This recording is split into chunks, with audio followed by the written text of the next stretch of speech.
Hello, भाई साहब अर्जुन होगे। और जैसे कि आप सब जानते ही होंगे कि मैं नीट 2026 के लिए पार्शियल टॉपर हूँ और अभी मेरा प्रिपरेशन जारी है।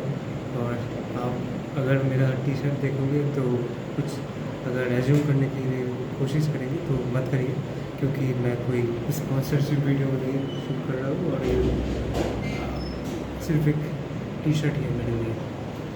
और पिछले साल मैं आकाश में था तो इसी वजह से मेरा ये टी शर्ट फैला ही हुआ था, तो मैंने सोचा कि क्यों ना पढ़ा लिया जाए, पहन लिया। Sir, I am Bengali, so my my Hindi is not so good, so yeah there must be some problem and you have to face it. तो जैसे कि आपको पता है कि मुद्दे पे आते हैं।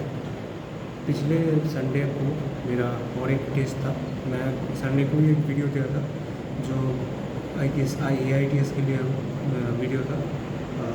आई गेस AITS का ही पेपर था, उसका रिव्यू मैंने डाला था। इस बार जो मतलब संडे को ही मेरा टेस्ट था और वो था PW का प्रैक्टिस टेस्ट 6, जो रद्दी भर का पेपर था। मतलब कुछ ज़्यादा कुछ इधर उधर नहीं हुआ था, मतलब जैसा 2024 की तरह पेपर आया था, मतलब वही आया था फिज़िक्स को छोड़कर। मतलब कि फिज़िक्स भी मतलब उतना ज़्यादा मतलब टफ़ तो मैं बोलूँगा नहीं, टफ़ तो एकदम ही नहीं था।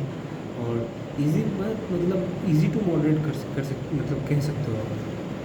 जैसा 2021 का पेपर था या फिर 2022 का पेपर था, वैसा ही कुछ पेपर बनाया गया है।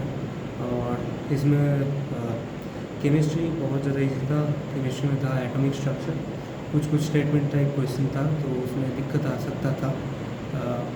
उसके बाद था जूलॉजी और बॉटनी। जूलॉजी में थोड़ा बहुत, अगर AITS आपने दिया हुआ है तो आपको पता होगा कि एक्सक्रीशन चैप्टर में बहुत सारा क्वेश्चन जूलॉजी में था, कि बहुत सारा क्वेश्चन बाहर से आया था। मतलब मेरे को जैसा लगा बाहर से आया था, मतलब इन द सेंस कि NCERT के इर्द गिर्द वो नहीं था। तो अगर आपने एनालिसिस अच्छे से करा हुआ है तो वो सब क्वेश्चन कुछ आया था, तो वो सब क्वेश्चन आप लोग निकालोगे। मतलब ये जो प्रैक्टिस टेस्ट 6 हुआ था उसमें ओवरऑल पेपर का लेवल बहुत ज़्यादा इजी तो मॉडरेट ही मैं कहूँगा, टफ तो नहीं कहूँगा। तो इस पेपर में अगर मैं कहूँ तो मैं तो कोई कहने वाला भी नहीं हूँ। मतलब जैसा 600 के आसपास, 600 के ऊपर ही हुआ, 610 620 यही कट ऑफ होगा मेरे मन में, मतलब जनरल कैटेगरी से मिनिमम। क्योंकि ये वाला पेपर मतलब मॉडरेट, मैक्सिमम मॉडरेट बोलूँगा। और मैं मेरा स्कोर बोलूँ तो अगर आप देख सकते हो तो इसमें मेरा स्कोर आया है 665। जैसे आप देख सकते हो इसमें लिखा हुआ है 665 और प्रैक्टिस टेस्ट 6। और इसमें रैंक आया था 1423।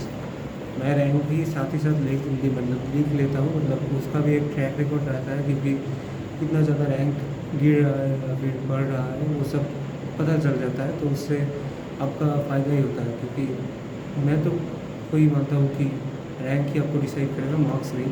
तो मतलब ये तो ऑनलाइन मीडिया है, तो आप भी मतलब आप समझते हो कि सभी लोग, मतलब आप समझ रहे हो।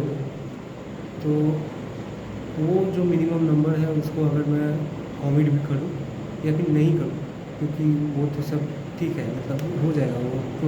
मतलब जो नेक्स्ट गोल है हमारा नीट में, वो सब तो कट ही जाएगा। जो डिसऑनेस्टी के साथ एग्ज़ाम दे रहा है तो उसको मैं मुद्दे पे नहीं रख रहा हूँ। वो तो होता रहेगा, मतलब वो तो हर टेस्ट में ही होता है। उसको छोड़कर अगर आप रैंक को एनालिसिस करेंगे तो देखेंगे कि आपका परफॉर्मेंस ग्राफ अप हो रहा है या फिर डाउन।